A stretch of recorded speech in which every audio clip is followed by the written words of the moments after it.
Hello and welcome to another Middlesex Partnership Compliance Matters. Today we're joined by Neil Vowden, a financial crime and international investigations and intelligence expert with over 3 decades of experience in this area.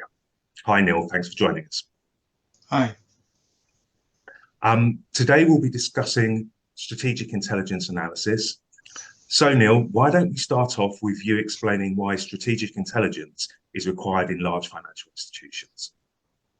So, strategic intelligence analysis requires the setting of strategic priorities, which consist of a combination of emerging financial crime threats, like, for example, COVID from a couple of years ago, and evolving threats like fraud and cybercrime, which evolving all the time. So these threats can be mapped and prioritized, and the priorities can then be split into different tiers. So I used 4 tiers, with tier 1 as the top threat, requiring the most attention, really, the most resources to put towards it. Proactive intelligence scoping for that tier. And these strategic priorities should align with the customer base. So it all depends on what your clients, what their business is, and what products and services you provide for those clients, and in whatever countries of operation you have, and whatever sorts of products and services that you provide to those customers. So could you give me some examples of strategic intelligence analysis priorities and the related project plans? Indeed. So I mentioned COVID. COVID started with frauds relating to personal protection equipment, PPE, and later evolved into vaccine-related frauds. Then we also my team looked at cash-based money laundering, counter-terrorist financing, which was often looking at changes of leadership in the main terrorist organizations like Al-Qaeda and Islamic State, anniversaries of particular terrorist incidents and the likelihood of those incidents happening again. Cybercrime, so, cyber financial intelligence, looking at virtual asset service providers, cryptocurrency generally, and over-the-counter brokers, where the bank were providing service, and we could check the transactions in and out of cryptocurrency and fiat. So we looked at child sexual exploitation, criminal use of companies, and some particularly regionalized corruption, trying to get proactive, have a look at how we could try and disrupt corruption as well in a particular area. Of course, these priorities are regularly reviewed, and during the course of 1 year that I was there, I also introduced some environmental crimes. And these environmental crimes that we looked at were illegal logging, illegal mining, and illegal waste management. And why wasn't human trafficking a priority? Well, the idea of having the priorities was to understand the threats better. Some of the most significant threats, we understood a fair amount, and we needed to do some work on looking at different aspects to those particular crimes. So with modern slavery and human trafficking, we had a partnership approach, and we were looking at how we could use our sanitized data from the bank together with the data that this particular partner could provide us, and looking to understand the threat better that way. So it was more of a work stream project. In the same way, we did the same thing with partners for illegal wildlife trafficking too. Okay, and what were the governance considerations?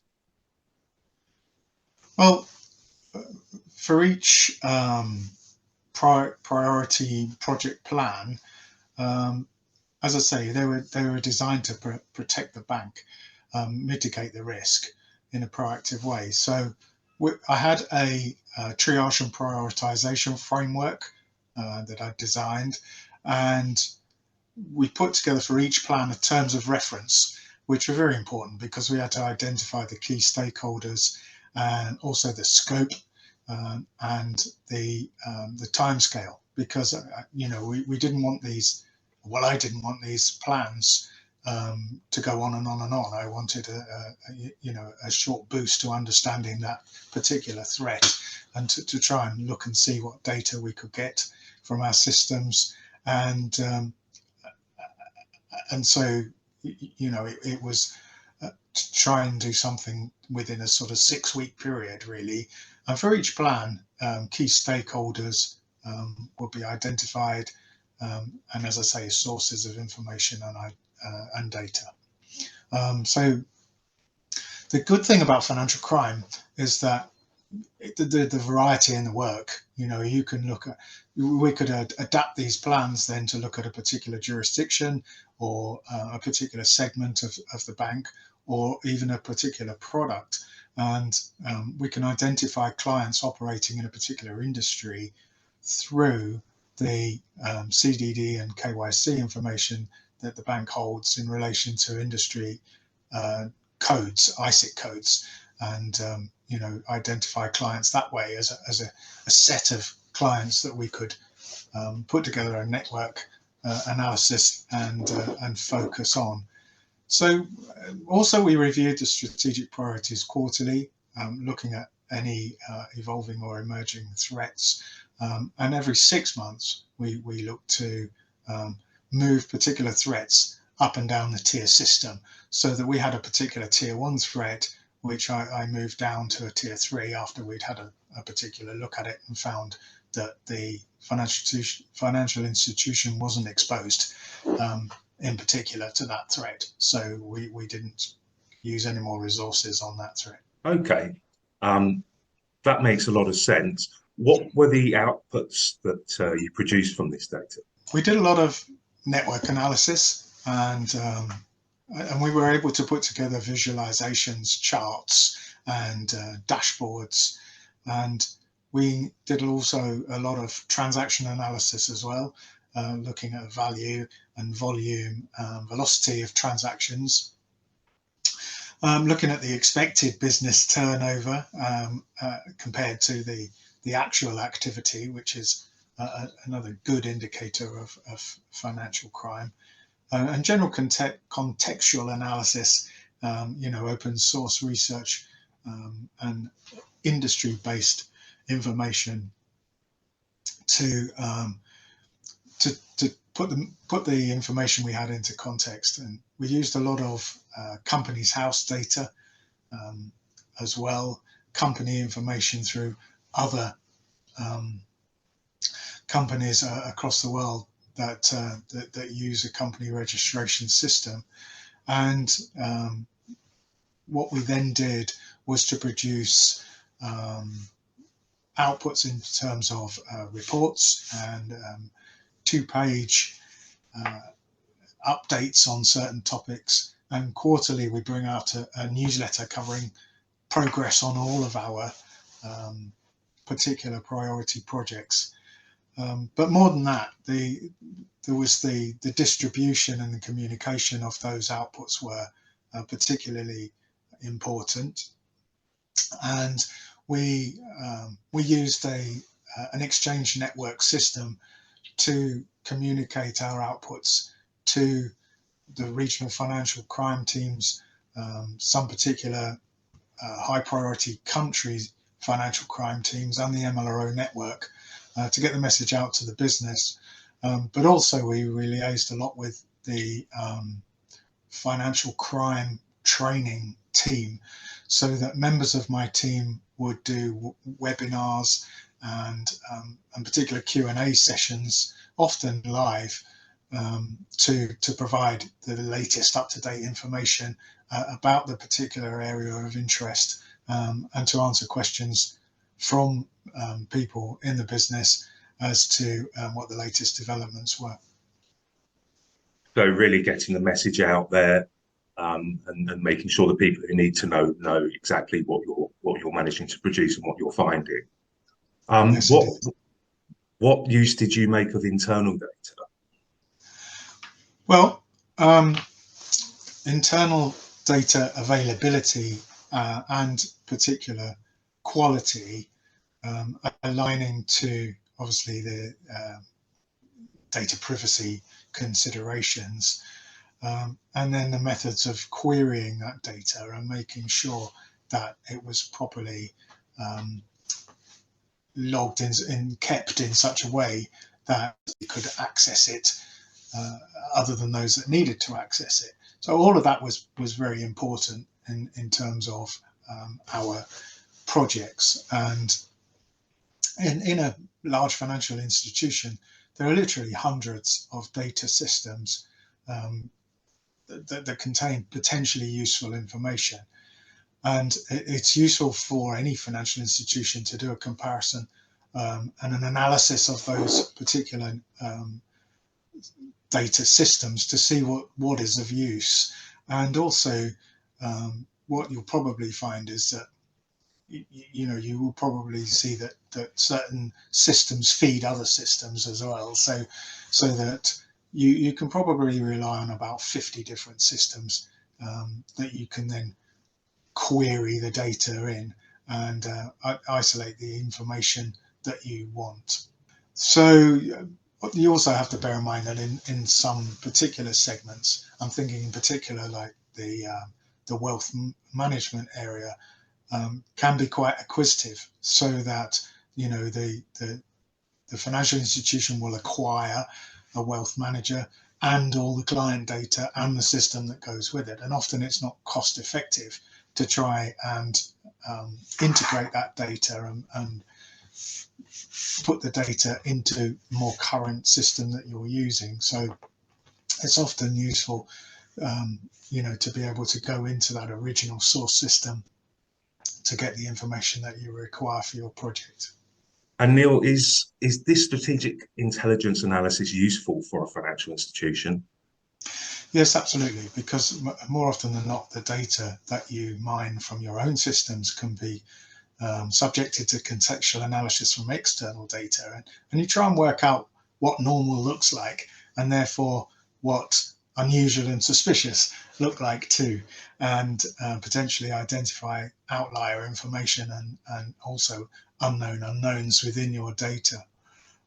So the identification, mapping and prioritization of threats, and properly subjected to detailed analysis, and the identification of high-risk clients, then overlaid with product information, vulnerability, and usage data, significantly mitigates financial crime risk and the impact of these risks crystallizing within the financial institution. So therefore you protect the institution that you work for and enable it to grow. It's not a regulatory requirement, strategic intelligence analysis. However, I believe that it probably is a regulatory expectation, especially within tier one, systemically important banks. Neil, how do you partner with other internal compliance teams to use strategic intelligence analysis? Well, I think, first of all, the partnership between different elements of compliance, as well as legal and risk teams, is particularly important. Learning from lessons from investigations, which may be a compliance investigation, maybe a legal based investigation, and other certain projects that focus on a particular area of crime. Those lessons learned should be communicated and worked into the project plans for the intelligence team going forward. Also, the engagement network is important. So, we looked at trying to include as many people as possible in the engagement network to get our message across. And consequently, we got a lot of information back to us, which focused our efforts in looking to prioritize the threats that we had identified. Also, through the engagement network, we were able to engage fully the three lines of defence through the business, the group oversight, but also the assurance and audit functions, so that we could also inform all of those teams in particular about what we were doing and what we could feed back to them. We're also looking at control reviews where necessary. There are some investigations that identified some deficiencies in controls, which we were then able to articulate for consideration as to whether those controls should be changed, and whether in particular parameters should be changed. So we looked at a particular engagement with a sort of optimization and testing team that looked at the operation of detection scenarios. Quite often it's quite difficult to justify changing a set of detection scenarios, but it's useful to have that feedback loop, just so that where you have an emerging or evolving threat, then the detection scenario should be reviewed so that that threat can be mitigated. Neil, thank you for covering strategic intelligence analysis for us. That was a great insight there. We're running out of time for this session, but we'll be back again, and you'll be joining me again to talk in the next session. So thank you, Rob. Thanks for the opportunity for that. I'm looking forward to the next one. Great stuff. Thanks, Neil. And so this is Middlesex Partnership Compliance Matters. I'm Robert Johnson. Look forward to seeing you again soon. Thanks very much. Bye.